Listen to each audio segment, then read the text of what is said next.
National media అడిగింది, మన కర్నూలులో జరిగిన సంఘటన, ఉమ్మడి కర్నూలు జిల్లాలో జరిగిన సంఘటన, ఒక చిన్నపాటి బిడ్డ మీద ఏం జరిగిందో అందరూ మైనర్ బాలు ఏం చేశారు మీకు అర్థమైంది.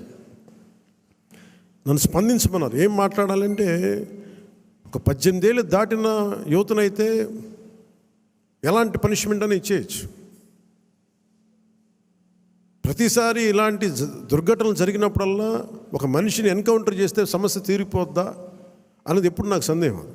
మరి ఏం చెయ్యాలి అనేది కూడా అందరూ కూర్చొని చేయాలి.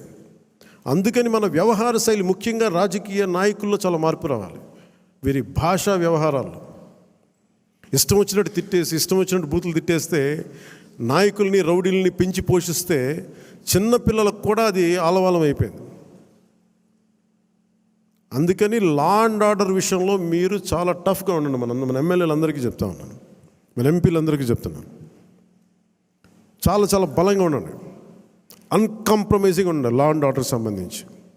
ముఖ్యమంత్రి ఎలా రియాక్ట్ అవుతారు, కొన్ని సందర్భాల్లో ముఖ్యమంత్రిగా రియాక్ట్ అయితే సిచ్యువేషన్స్ ఎలా ఉంటాయి, ఇవి మెయిన్ ఒకసారి మనం ఆలోచించుకోవాల్సిన అవసరం కూడా ఉంది. ఎందుకంటే ఈ మధ్యకాలంలో మీరు జరుగుతున్న మొన్న ముచ్చుమర్రి ఇష్యూ మనకి అందరికీ తెలుసు. నంద్యాల జిల్లాలోని ముచ్చుమర్రిలోని ఒక చిన్న పాప 9 years బేబీ, అమ్మాయి అత్యాచారానికి గురయ్యి అమ్మాయి హత్యకి గురయ్యింది. ఇప్పటికీ కూడా అంటే బాడీ కూడా ట్రేస్ అవుట్ అయ్యే పరిస్థితి కూడా కనిపించలేదు.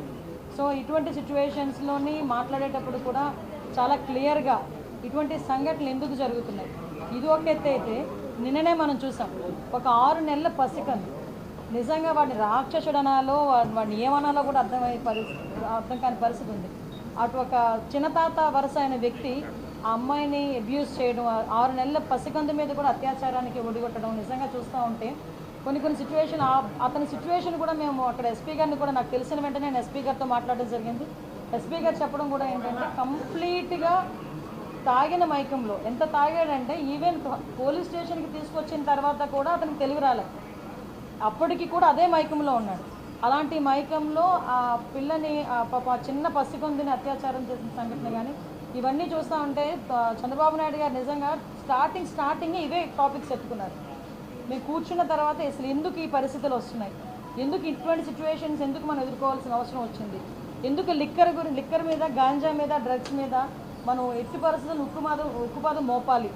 ఈ గంజాయి మత్తులోని కానీ, డ్రగ్స్ మత్తులోని కానీ, ఈ మద్యం మత్తులోని కానీ వీళ్ళు చేసిన అరాచకాలు చూస్తూ ఉంటే ఎక్కడో ఒకటి వీళ్ళకి ఫుడ్ స్టాప్ పడాలి అనే ఉద్దేశంతో, ఎస్పెషల్లీ ఈ 2 కేసుల విషయంలో మనకి విజయనగరం జిల్లాలోని రామభద్రాపురం మండలం జీడికి వలసలోని జరిగిన 5 నెలల పసికందు మీద జరిగిన అత్యాచారం కానీ, ఇప్పుడు ఈ మచ్చుమరిలోని అమ్మాయి హత్య విషయంలోని కానీ చాలా చాలా సీరియస్గా స్పందించి గౌరవ ముఖ్యమంత్రి గారు ఈ 2 ఇష్యూస్కి కూడా ఒక స్పెషల్ కోర్టును కూడా ఇమీడియట్గా ఏర్పాటు చేసి, ఆ స్పెషల్ కోర్టు ద్వారా అతి తొందరగా నిందితులు ఎవరైతే ఉన్నారో వాళ్ళకి శిక్ష పడే విధంగా చేయడానికి ఆదేశాలు కూడా జారీ చేయడం జరిగింది.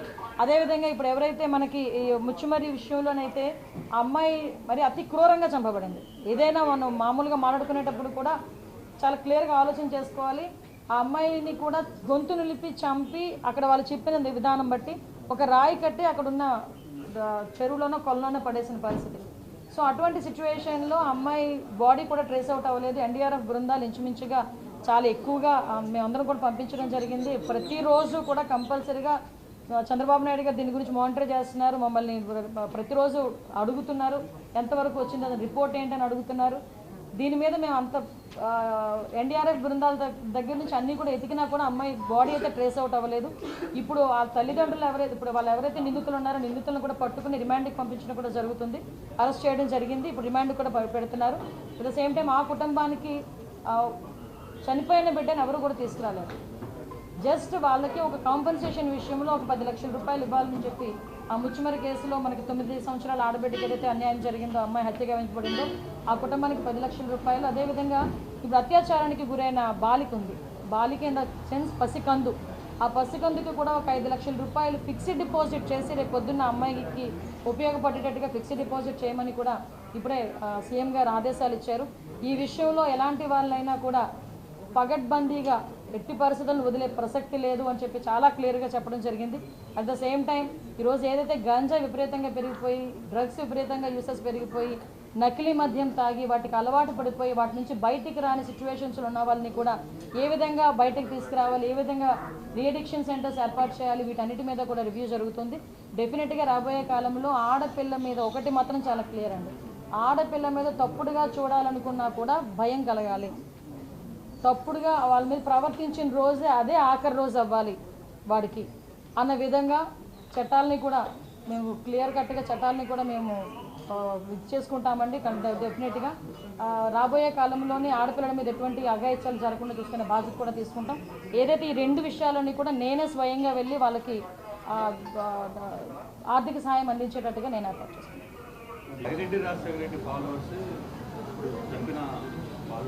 ఎవడైనా అనవసరం అండి, నేను ఏమంటానంటే ఎవడైనా అనవసరం, తప్పు తప్పే. క్రిమినల్కి పార్టీ ఉండదు, క్రిమినల్కి క్యాస్ట్ ఉండదు, దయచేసి అది కూడా గుర్తుపెట్టుకోవాలి. క్రిమినల్ అన్నవాడికి పార్టీ ఏంటి, క్రిమినల్ అన్నవాడికి క్యాస్ట్ ఏంటి? క్రిమినల్ ఈజ్ క్రిమినల్ అంతే. క్రిమినల్కి శిక్ష పడాలి, ఆ శిక్ష పడేటట్టుగా చేసుకోవాలి అంతే. అంతకుమించి ఇందులోని బైరెడ్డి వాళ్ళు ఉన్నారు, ఆరెడ్డి వాళ్ళు ఉన్నారు అని అందు మనకు అనవసరం. తప్పు చేశాడు, శిక్ష పడాలి అంతే. ఆ శిక్ష కూడా ఎప్పుడో పడవడం కాదు, ఇమీడియట్గా పడాలి. ఆ శిక్ష కూడా యాజ్ ఎల్ యాజ్ పాసిబుల్ పడాలి. ఆ శిక్షను చూసైనా మత్తులో ఉన్నవాడికి కూడా అరే నేను ఈ తప్పు చేస్తే నాకు ఈ శిక్ష పడుతుంది అన్న ఆలోచన రావాలి. అలాంటి శిక్షలు పడాలి, అది మేము కోరుకునేది.